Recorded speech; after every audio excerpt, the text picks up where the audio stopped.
Hello అండి, టీనరీనా టాక్స్కి స్వాగతం. ఈరోజు మీకు ఈ పువ్వు నేను ఎలా పెట్టానో ఈ చెట్టు ఒకసారి చూపిస్తానండి.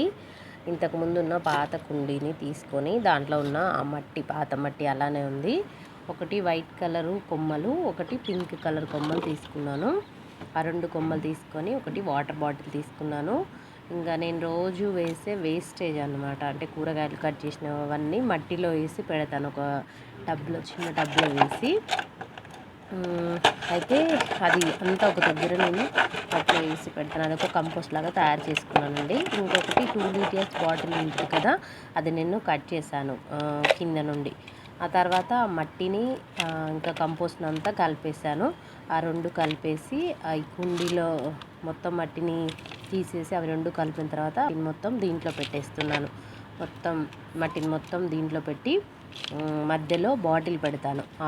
ఎక్కడైతే కట్ చేసామో కట్ చేసి ఇక్కడ పెట్టి పైకి మూత పెట్టిన తర్వాత ఆ కొమ్మలు చిన్న చిన్నగా కట్ చేసుకున్నాను కదా, అవన్నీ పెట్టేసిన నెక్స్ట్ డే ఇలా వచ్చాయండి కొన్ని మొగ్గలు. పింక్ కలర్, వైట్ కలర్ అని చెప్పాను కదా, మొగ్గలు ఇలా వచ్చాయి. ఒక 10-11 మొగ్గలు అలా వచ్చాయి. 8 ఆ టైంలో ఇది తీసాను అనమాట, అలా వచ్చాయి. ఆ తర్వాత 3 or 4 డేస్లో ఇలా వచ్చాయి, పింక్ అండ్ వైట్. ఎలా ఉందండి, బాగుంది కదా?